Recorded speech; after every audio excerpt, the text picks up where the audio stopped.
secretary who does all this for me, maybe in my dreams.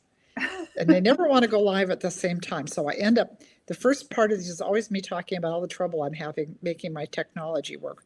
Like right now, there we are. We're live on Facebook. That's very exciting now. And we're also live on Instagram, on Insta and Facebook with my friend Susan Wiggs, who I have known for a very long time, ever since I was middle-aged and she was a baby. So we've been friends for quite a while, and I'm so excited to have her on to talk to me today about her new book, Wayward Girls. I just have now my copy. Hopefully that's showing up. Is that showing up? Yes. This is quite the book. I was telling Susan I'm halfway through it, and I'm like, oh my gosh, does this stuff really happened? And I almost feel guilty that I had such a good childhood because these poor girls, I'm like, oh my gosh, this really happened. And we have some people ringing in. Everybody, a reminder, as you're coming in, let us know where you're coming in from. My regulars are so well trained. I already see you coming in. Maria's arrived from Michigan. Nancy's here from Wisconsin. Cindy has come in from Ohio. And Idaho is here with Kathy. So thanks, all you little early birds. And I see we also have Suzanne is here on Instagram with us. So thank you, you guys, for joining us. This is going to be a really fun just a fun time with Susan because it's always exciting to hear about her life and what she's up to. And Lisa has arrived from Pennsylvania. Hi, guys. I'm so happy you could be with us. And you see, I'm wearing my fabulous hat that my reader, Mary, I'm looking at two screens, so I don't know if I'm showing up anywhere. I've got it tuned to the naughty side because I'm feeling rather naughty today. I think that's the honor of the poor wayward girl. So this is our last of our Christmas in July fun that we're doing. And Kathy is here now, Columbus, Ohio. And we've got South Carolina. So, we're slowly climbing in here. Massachusetts. Hi, Anne-Marie. Anyway, so we're finishing up Christmas in July. And because it's Christmas in July, well, because every time we're on, we do something for you guys. So you know how that goes. The must be present to win. So I'm happy so many of you are here.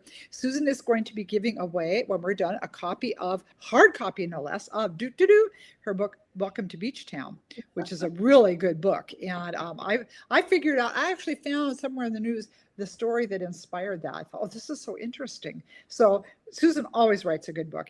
And so that will be a fun one for you to read. Illinois has arrived with Carolyn. Hi, Suzanne. And I'm going to be giving away, you guys are going to laugh. Okay, I'm giving away a copy of the Best Life Book Club. Can you see that? I have two screens, so I can't see what's showing up where. Anyway, this, and don't laugh, whoever wins this is kind of like the White Elephant Christmas in July prize because it's missing a title page. The reason it's missing the title page is because way back, it was left over from a book signing. I wound up buying it because this is a surprise. I was talking. I was not paying attention to what I was doing. I signed it to myself. I signed it to Sheila. I thought, well, and so that got taken. And actually, Sheila did at one point win it, but she never claimed her prize. So I pulled out the title page and that's missing, but the rest of the book is in good shape. So if somebody would like to receive the White Elephant Best Life Book Club, be sure and let me know. And also, if you haven't won anything yet in any of our drawings, let me know. Not that I'm going to be prejudiced and draw you specially, but it is good to know if somebody hasn't won anything yet. Nicole has arrived. Hi, Nicole. And hi to Kathy McCabe. Hi to Debbie. You guys, I never remember where you're coming from, but thanks to the ones that are letting me know. And some of our Insta people are here. So now that's enough about that. But I want to get right to Susan. And I should mention, again, Susan and I have known each other for years. And Susan tried to make a boater out of me. We used to boat to our retreat group meetings. And we started out, I still remember, we started in the canoe. That was such a fun boat. They still sell those. I want a canoe.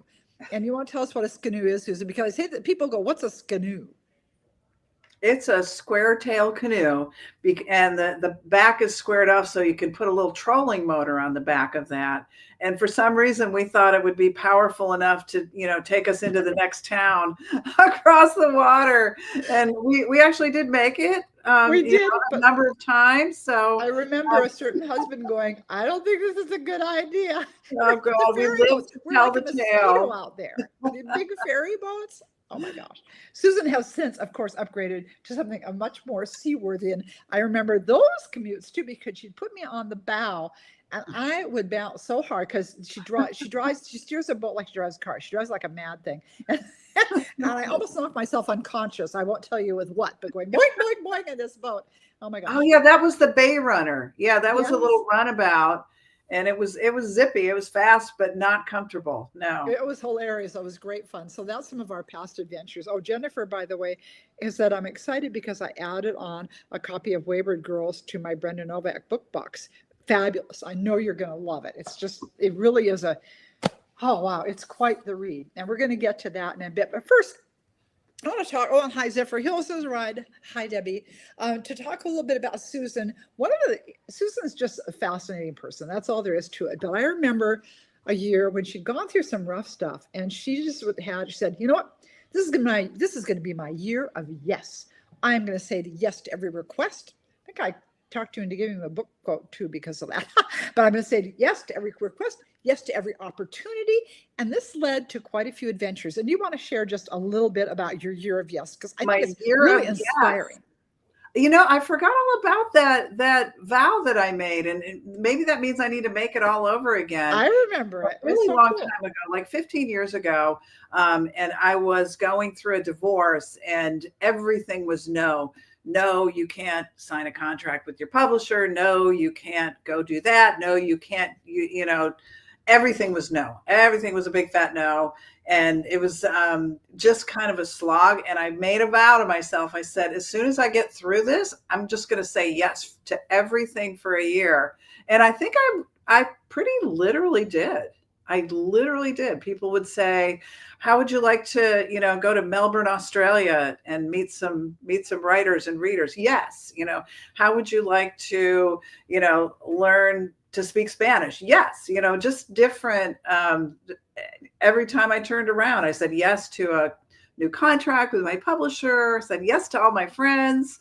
So I had a really good time doing it, and it opened me up to a whole new life. And it's been great. So I highly recommend it. Yes, and Susan's wife really does read like a romance novel or a fairy tale. One of her yeses wound up being a trip to Thailand. And another yes was to the next man who came into her life, who really is, right. You guys are a walking happy ending. You really are. He's an awesome guy. I did. I found Prince Charming. Who would have thought? Oh, and they're such a perfect couple. And it's just, I love watching all their adventures together. So, you know, guys, hopefully Susan's year of yes might inspire some of you to do that too. You know, you never know what some great opportunity is going to come along. And maybe you want it to be your year of yes. Sure, I'll try this. Sure, I'll try that. You know, why not? You know, right? By the way, the thing that I try to make myself say yes to is when I feel myself resisting. When I'm thinking, no, I don't really want to do that. I don't really want to go there. And invariably, it turns out to be, you know, better than I'd expected, or I learned something. So, I tend to try to say yes whenever I can. I just love it. It's such a good philosophy because you never know when you're going to find some fabulous opportunity. We've had some more people come in. Hi to Bev. Yeah, the hat, Bev. This is a thank you to reader Mary. You know, she got me this hat. And when we did our Christmas and July parties last week, we were down at the beach and I'd left it behind. And I thought, doggone, I wanted to wear this just for Mary. So I'm wearing my naughty in honor of the Wayward Girls, where it goes naughty and nice. I don't know if I can put it to there. Did I go nice? I can't tell. Oh, look at that. Did it go nice? Am I nice? Yeah, it did. Yeah. So you could be the naughty. Anyway, it's so much fun. I love this hat. And so I just wanted to wear this as a thank you to Mary. And now I don't dare take it off because I'll have major hat hair. So it's on for the day. Also, hi to some of our Instagram people who have joined us. Thank you so much. Suzanne Spicer says, I've requested The Man Next Door and Wayward Girls on NetGalley. Oh, well, very cool. I hope that you get that and you'll be able to give us some fabulous reviews. That would be wonderful. And so let's move on. I do have, of course, some other questions for Susan. And I want to get into just talking about, you know, both of us, our roots kind of started in romance. Do you remember what your first book was? What's your first book that you sold? I absolutely do. It was called Texas Wildflower, and it was a classic Western bodice ripper. All those were the Yes. days. Right. It was published in 1987. The editor who bought it is still in the business. We're still friendly. So it's kind of fun to know that we've, survived all these years. That's so fun. And after that, gosh, I was off to the races. I was just, I had always been writing, but, this was my professional career. Took off. I was teaching at the time. I was a school teacher. But the writing was always my pursuit. And so I became a full-time writer a few years later and have never looked back. Pretty amazing. And you guys, in case you didn't know, Miss Harvard graduate here, she was a math. I'm like, gosh, both sides of her brain work. I mean, that's so unusual because it's usually Not anymore. The math is gone. I don't know. It went with some other synapses, I guess. Yeah, pretty impressive though. I just think that's amazing. So that's how it started. But your scope has obviously grown since then. You've kind of evolved, you incorporating more women's fiction into your writing, and now dealing with larger issues like, of course, the book we're talking about today, Wayward Girls. Would you say, I mean, this is a pretty impressive book. Would you say this is, to this point, your most important work or your magnum opus? What would you say about this?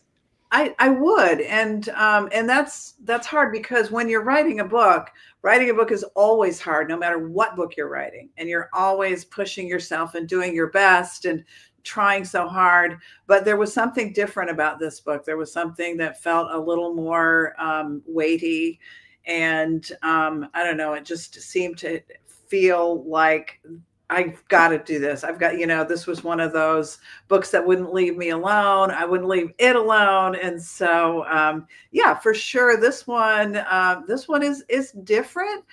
It's still a Susan Wiggs book, but it has some elements that I've never dealt with before in fiction. And thank God, not in real life. But so it's a bit of a different turn for me. If you look at the cover art, you can tell the publisher wanted to present it differently. It didn't have the blaring, the big print, the author name huge on the top and all that. They made it look a little more gravitas, I guess. And so it's definitely, and I knew while I was writing it that I wanted to do a good job and I wanted it to be kind of a special book. And so hopefully it is landing that way with readers. It seems to be, based on the feedback I've had so far. It's only been out like a week and a half.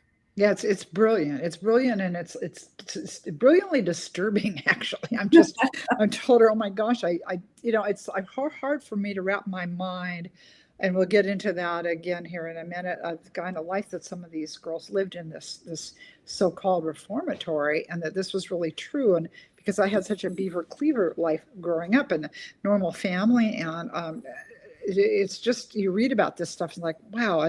And we were talking earlier, and Susan said, some of the things I learned I couldn't even put in the book. And it's just like, it's really, sometimes there are books you need to read because you need to know stuff, and this is one of those. And of course it is brilliantly written as usual, but it's pretty interesting. So let's talk a little bit about when I first saw this, I remember thinking, well, why is it always the girls who get in trouble? The ones who have to go away to the place and have the baby and give the baby.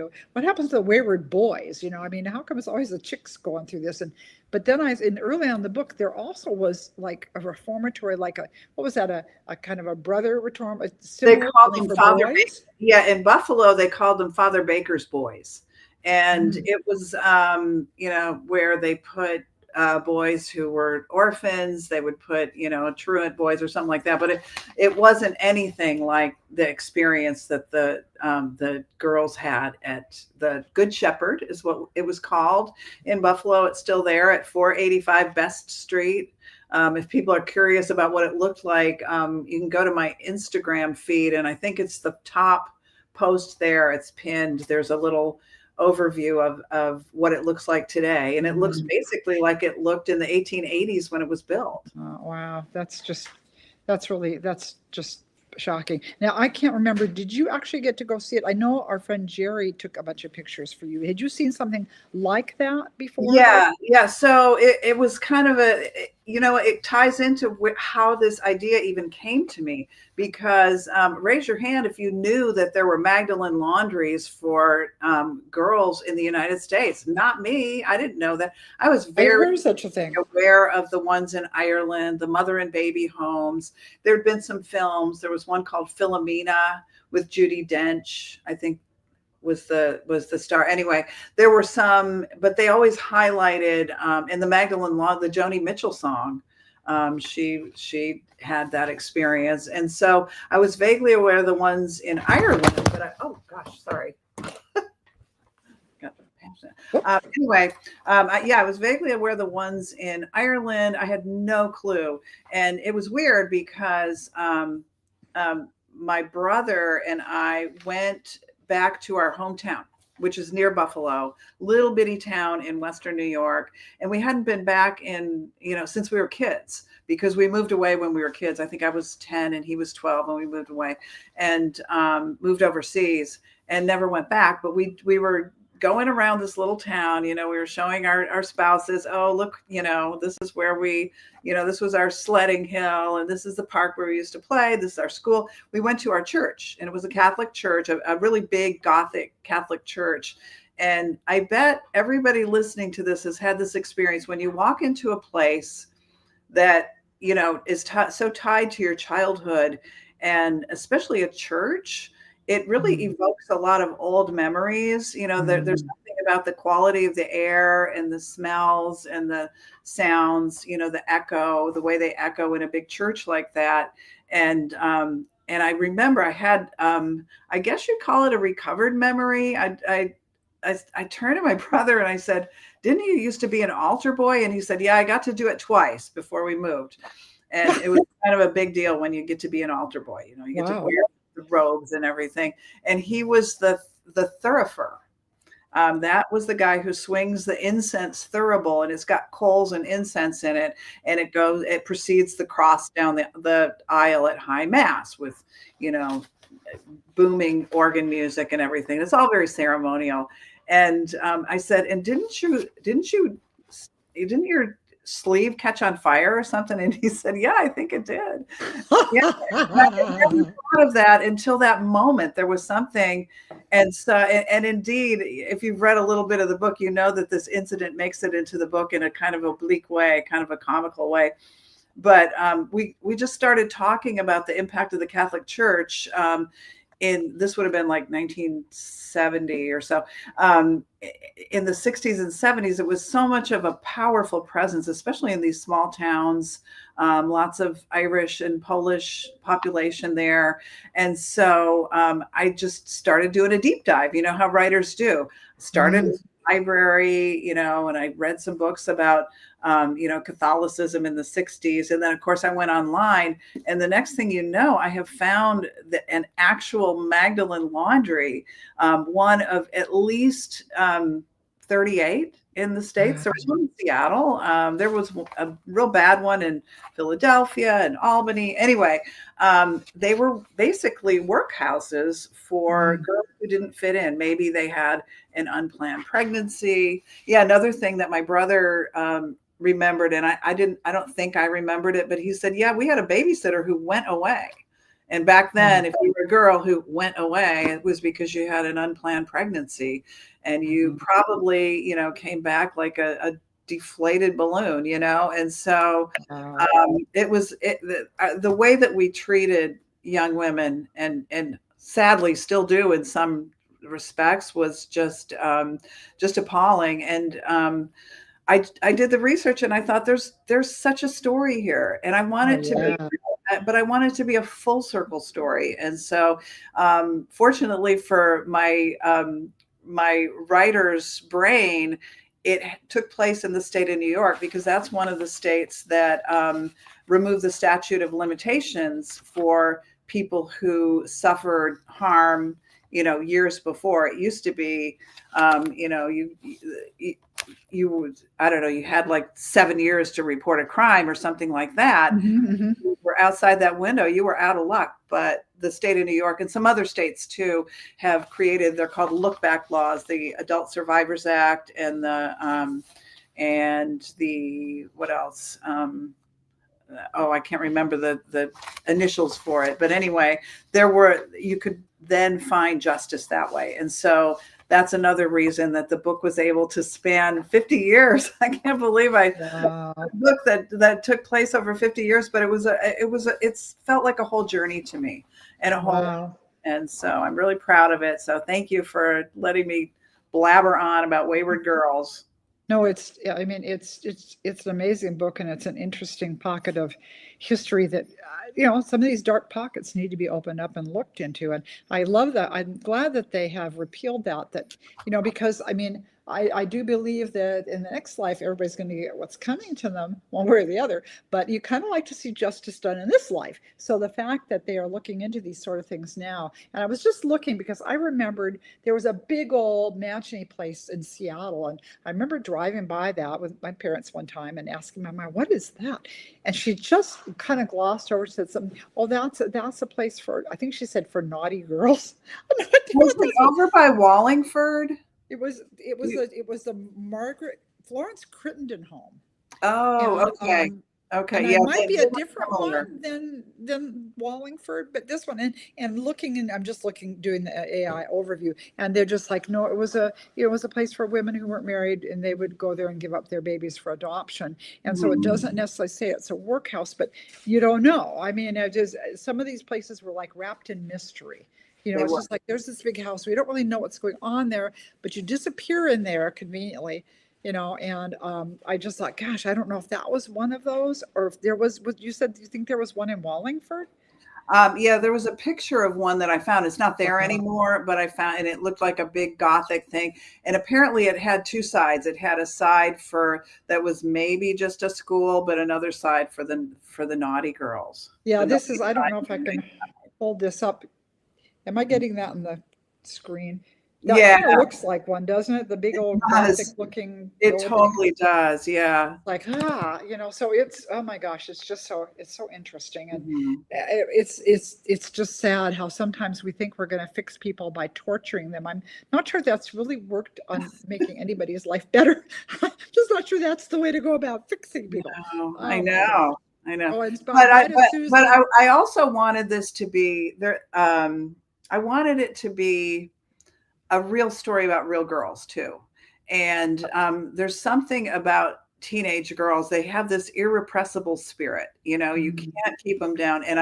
And so it was such a pleasure to get creative with my girls, and I sort of tried to make each one represent a reason that, they would be sent to this place. The main character, Marin, is there to kind of, her very conservative Irish mom thought it was the only way to protect her from her creepy stepdad.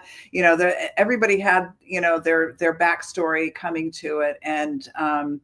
And there's nothing more powerful than a group of teenage girls when they make their minds up to do something. And so that kind of led to probably my favorite scene in the book. And I don't want to do any spoilers, but it involves the library bookmobile. So Oh, um, I'm almost there yet. I haven't gotten there. I've gotten to the big hair, the rebellion, and okay. it's interesting, you guys. It really is. Bye, Susie. She might have already left, but Susie Baldwin was here saying how nice it was to see you again, Susan. And she's a big supporter of romance and comes to all of our signings. So that was sweet to have her here. And Chelsea has joined us. Hi, and Kelly has joined us. Kelly, I thought you were over in east of the mountains, so it's nice. Maybe you're watching from there. Anne has joined us from Pennsylvania, and Marcy Alexander Bowman. Marcy, where'd you join us from? Marie Christensen says, I reserved the Wayward Girls of the library, and there's a 10-week wait. You know Oh what? Ask no. them to bring in another Tell the book. So library to buy order more another book. copies. Yeah, I mean, the libraries can have more than one copy of a book. So bug your librarian to bring in another copy. That's a long time to wait for a book, especially a Well, really good book. a librarian has told me that they definitely make decisions based on feedback from patrons. So if they see that, there's a whole bunch of hold requests for a title, they will definitely, throw down to bring in more copies of it. So Which it never hurts to put in your request. Yeah, which is good. And we want more copies of the book out there. It's just important to, when I first started reading this too, and I know there were things for the boys, but I remember the story in the Bible about, remember when they brought the woman to Jesus and they were getting ready to stone her because she was a wayward girl. She was naughty. And I went, you read this and go, isn't it convenient that they let the guy escape? All they had was the woman. Here's the woman. I'm going, so I am glad that Jesus saved her from being stoned.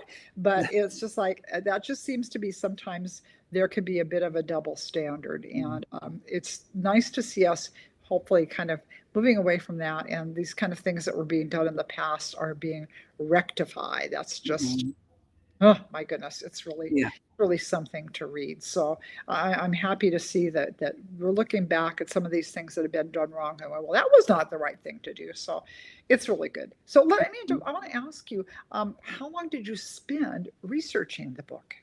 Because it's a huge book. Yeah. There's a lot in there, and I love in my fiction to try to make it feel very authentic by putting things that actually happen. So, like the movie that she sneaks off to see with the boy in the beginning, The Graduate, that came out in 1968.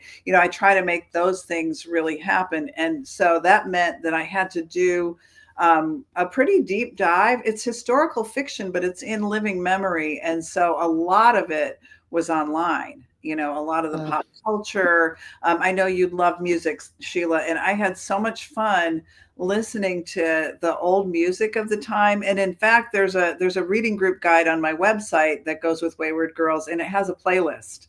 Oh, and fun. So, I'm going to have to check that out. Yeah, so if you want to, I'm looking at all these songs going, oh, I know that song. I know that song. Yeah. It was that. So that was a really fun part. But it's easy when you're a fiction writer to kind of get carried away with the research and forget to write the book. And so I had to be really disciplined. But my best friends were librarians, the local library, Buffalo Library, and especially the librarian at the Buffalo History Museum, because she would just send me, screenshots of maps of streets that don't exist anymore and things like that. And so I was able to really imagine the world in 1968. And so, the kids who would ride their bikes across the Peace Bridge just to go to an amusement park in Canada. You can't do that anymore, but you could no more do that today than the man on the moon. Right? I know. Yeah. There was a grocery store called Loblaws. I remember when I was little, I would go to Loblaws. I think it's a Canadian chain, and they would give kids like free tickets to this amusement park I think it was called Crystal Beach Amusement Park, and for good grades or something like that. And so it was fun to try to bring that world to life, but it was a lot of research, a lot of research. And probably the most important research I did was I did manage to speak to a few of the survivors of this institution of the Good Shepherd. One of them was just featured on the Buffalo News TV station. And she was one of the main people that I spoke to, because she was so incredibly articulate and incredibly honest. And she's just an extraordinary person. Her name's Diana. And she said, and I was terrified that she was going to read my book and I got something wrong. So I was reading it with her in mind. And she wrote me a little note, and she said, it has made a huge impact, not only with me and all the Magdalens, but it has kicked open the door, and the secrets are all falling out. Oh, I love that. And by the way, I will try to post a link later. Susan gave me a link. They actually did a short news clip about this, and featuring you and the book. Mm-hmm. Yeah, it was awesome. But that kind of research is, like I mentioned to you, I found out some things that shouldn't be in a novel unless it's a horror novel. I had to I wasn't able to say everything, but I think the novel accurately depicts what the experience was there and what the aftermath is, and how trauma just lives inside you for decades sometimes, and how we can heal from that. And so hopefully the journey is complete by the end. You'll have to let me know when you finish reading. No, I'm ready for the happy ending part. Oh my gosh, but it's fascinating. It's such a page turner. And let's see, we've got a couple comments. Marie said, my grandfather had Alzheimer's in the 70s, and he was placed in the, I'm going to say it wrong, Traverse City Sanitarium. that's how they dealt with people back then. They didn't know what it was. So, I mean, I don't want to know what might have happened in there while they're treating grandpa. Ah, Yeah. that's just really scary. By the way, also Cindy, let's see. Oh no, Suzanne said the Indianapolis Public Library has 3 copies of Wayward Girls. So thumbs up, 10-0 for the Indianapolis Public Library for getting their act together and getting in extra copies. Oh, I see that Charles Lamar Brown has joined you guys. Charles, I'm going to be talking with him and his mom, Carolyn, later. And I can hardly wait to hear about Charles's second career as a male model. It's like, oh, Charles, you hunk you. But that's coming down the road. Meanwhile, let's go back to Susan here. The amazing Susan and her Year of Yes and her fabulous new book. It's just, it really is quite the book. And I know you're active on Instagram, you're here on Facebook, you're all over the place. In between your many travels, let's see, in addition to some of your international travel, and of course having a sister in Australia, so you go down south a bit, but you guys have started camping. Is it camping or is it glamping? Tell me about your camping adventure. We're going to end on a happy note here. I can't claim that it's glamping, but it's awfully fun. Yeah.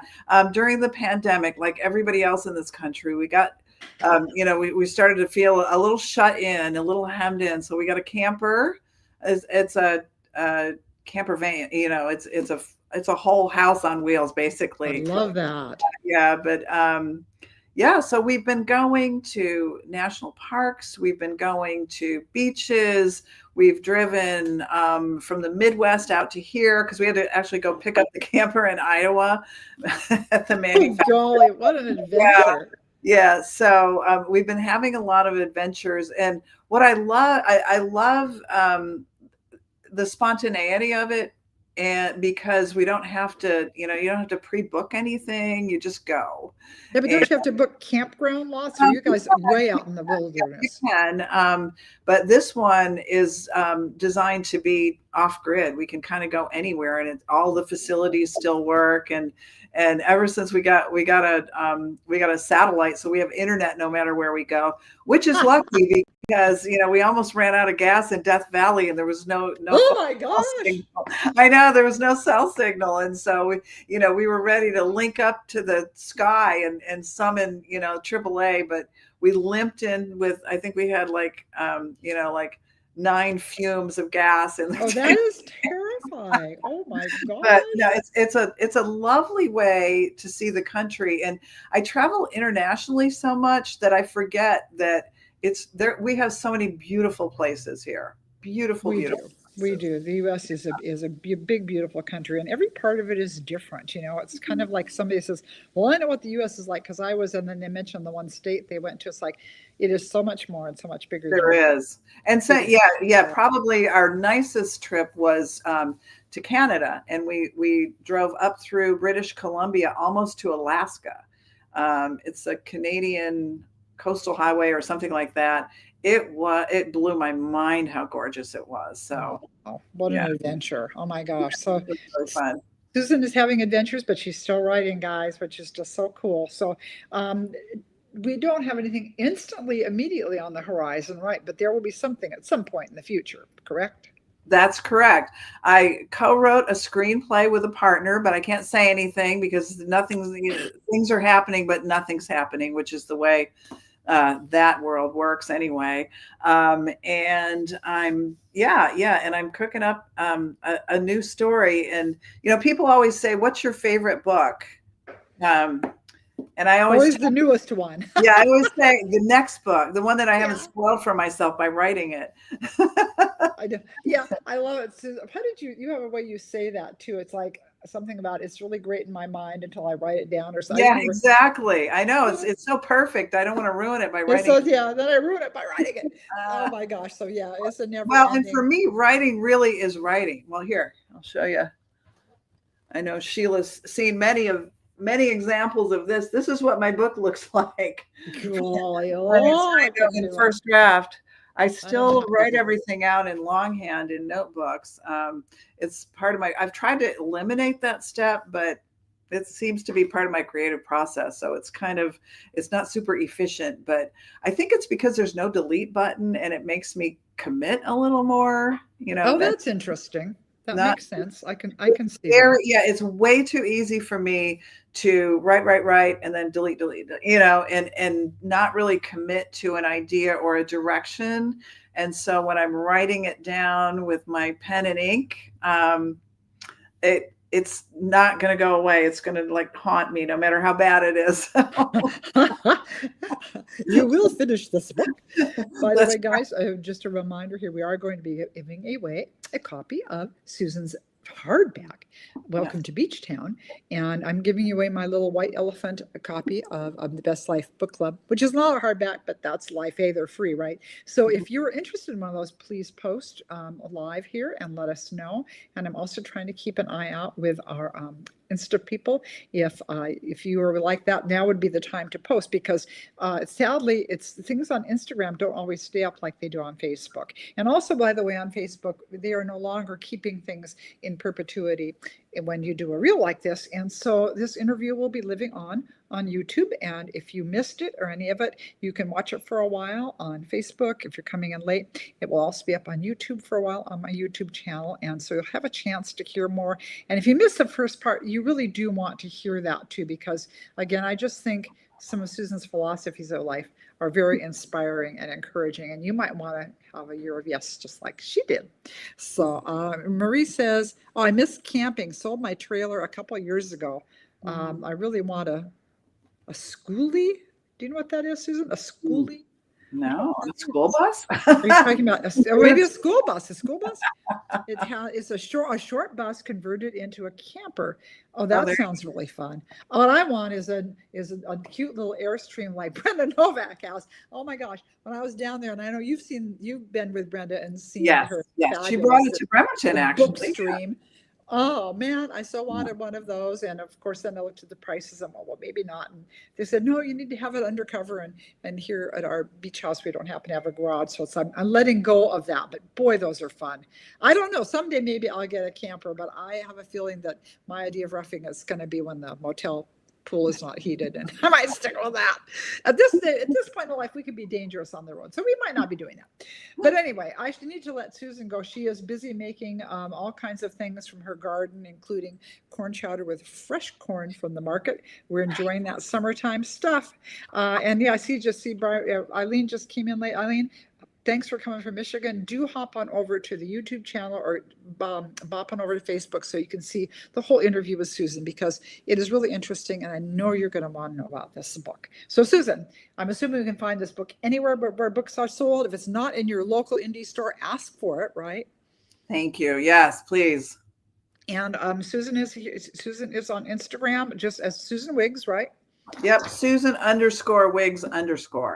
Okay, so be sure and check her out and follow her. And I will be drawing a name here in just a little bit for a couple of lucky winners for the last of our Christmas in July goodies and ho, ho, ho, and all that good stuff. And then we're on to August, and I have some fun chats lined up for you guys for our Sunday gatherings for them. But again, a big thank you to Susan for taking time. She's a busy gal, and I appreciate her taking time to join us. Thank you. You're my favorite. Come on.